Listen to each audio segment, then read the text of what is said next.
More than 1 million people have been relocated from their homes in China's Hebei province following a deadly storm earlier this week, according to state media, as officials warned it could take a month for the waters to recede in some areas.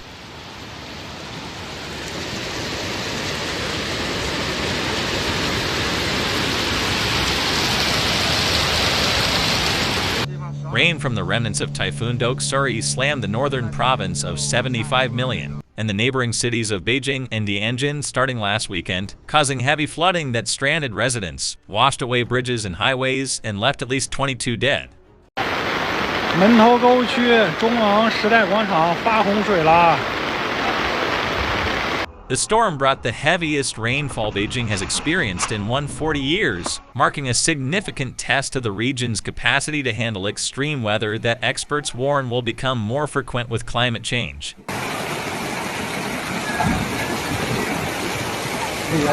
Evacuated residents have been transferred to makeshift shelters in hotels and schools, according to state media reports. Social media posts show people dropping off donations to these shelters or setting up booths to offer food, while a district government within the Tianjin called on residents to help house their displaced relatives and neighbors. Many of those displaced in Hebei, an industrial and agrarian hub that is home to many of Beijing's commuters, have been forced to leave their houses in areas where authorities have released pent-up floodwaters that had overwhelmed reservoirs and waterways. 你们太棒了，你们！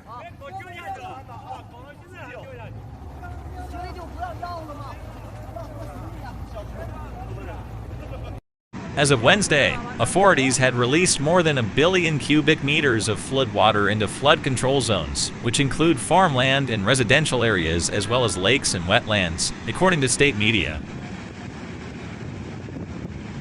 Some 857,000 people have been relocated from these areas, state media reported. They are among the 1.2 million overall evacuated from the province, though it is not clear whether some people in flood control areas had been previously evacuated due to the heavy rains.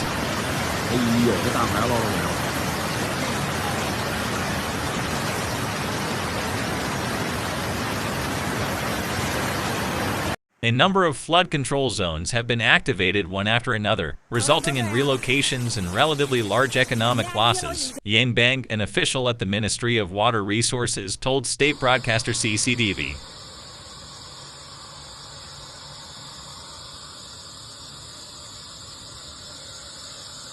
In the current situation, upstream reservoirs reached high water levels and urgently needed to be discharged, while at the same time, downstream rivers also faced a limited capacity to handle the flood flows, Yang said.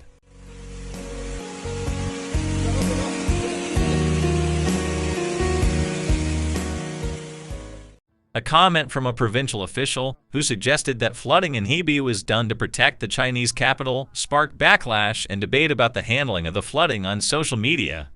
Ni Yufeng, the party secretary of Hebei province, was quoted in media reports calling on areas bordering Beijing to resolutely serve as a moat for the capital.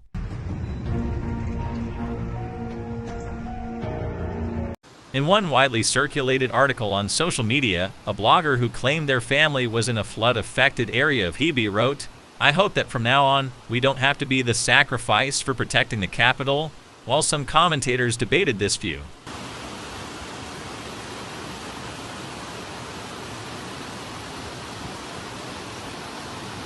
While state media quoted other officials saying the drainage in Hebei played a role in alleviating the pressure on the flood basin, it also pushed back on the idea that one area was flooded to preserve another.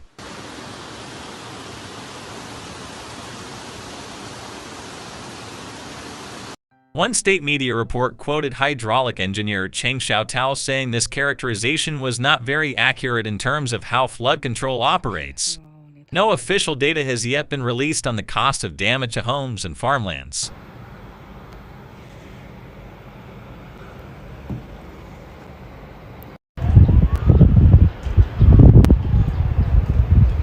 Under national rules, the cost of properties damaged due to the release of waters in flood control areas will be compensated by 70%. The disaster points to the challenges facing the region, positioned within the high river basin where 5 rivers converge when it's come to severe rain and flash floods.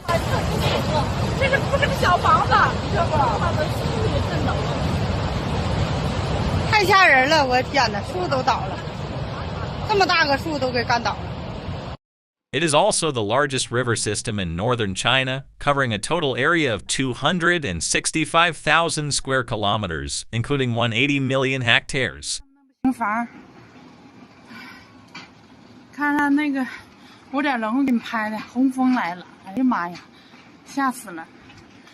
Xiao Sun, a climatologist who studies meteorological hazards at the University of California, Irvine, that northern China has faced intensifying extreme rain over the past decade and needs to enhance its disaster defense capabilities.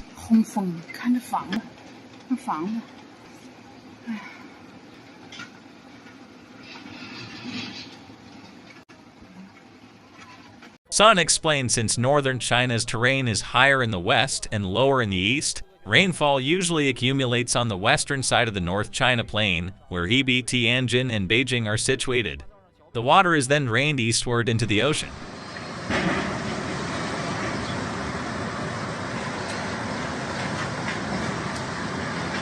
For high-risk cities located near mountains, besides addressing drainage and flood prevention in urban areas, more attention is needed to mitigating the hazards of flash floods, including controlled water discharge protocols used to regulate water flow to reduce the impact on downstream areas, according to Sun.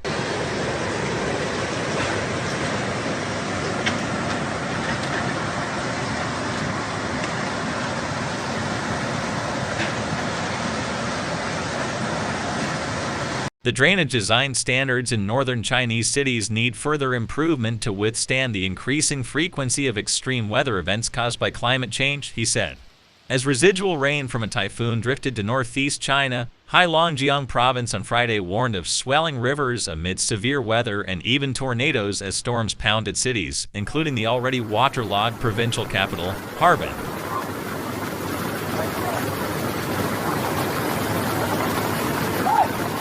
Rain-producing Heilongjiang is the latest place hit by doksuri, which has caused deaths, displaced thousands, and put China's disaster response systems to the test after swamping Beijing and nearby cities since making landfall in the south a week earlier.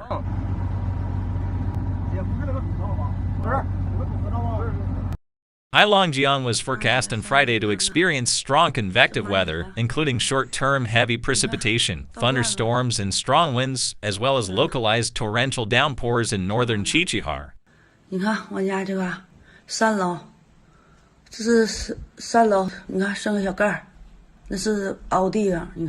Heavy rains were forecast for western Jixi and southern Mudanjiang, while the northern part of the Hai River, northern Suyue, southern Harbin, the Kidai River, and eastern Jixi could see moderate rains.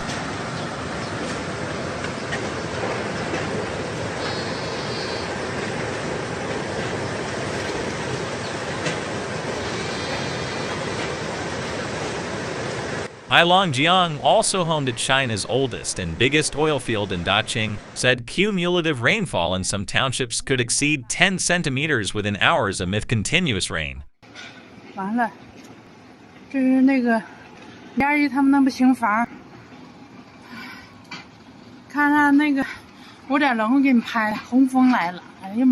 The province also flagged very high risks of secondary disasters such as mountain torrents, urban and rural waterlogging, and farmland waterlogging.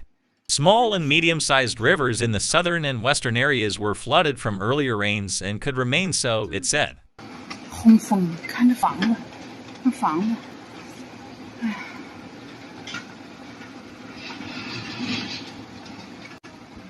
The Yalu River straddling Heilongjiang and Inner Mongolia may rise above warning levels by Friday night, state media reported.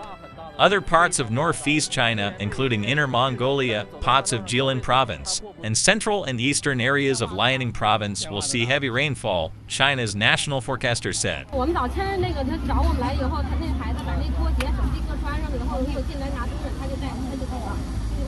Rain pelted swaths of China's biggest grain-producing province on Friday, August 4, submerging farms and worsening floods that have already swamped cities around the country as rescue workers scramble to contain the havoc caused by Typhoon Doksuri.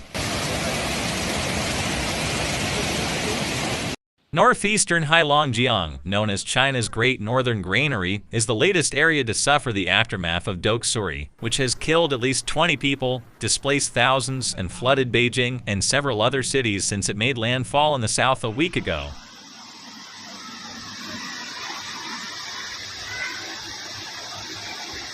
In Heilongjiang, authorities warned residents to expect more severe weather, including tornadoes, and raised the flood alert twice since Thursday night.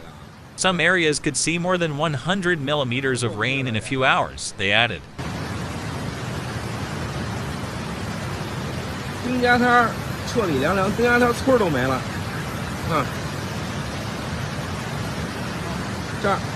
China's oldest and biggest oil field in Daqing is also located in Heilongjiang. In the waterlogged provincial capital Harbin, 2 vehicles plunged into a sinkhole that appeared on an expressway near a swollen river, local media reported.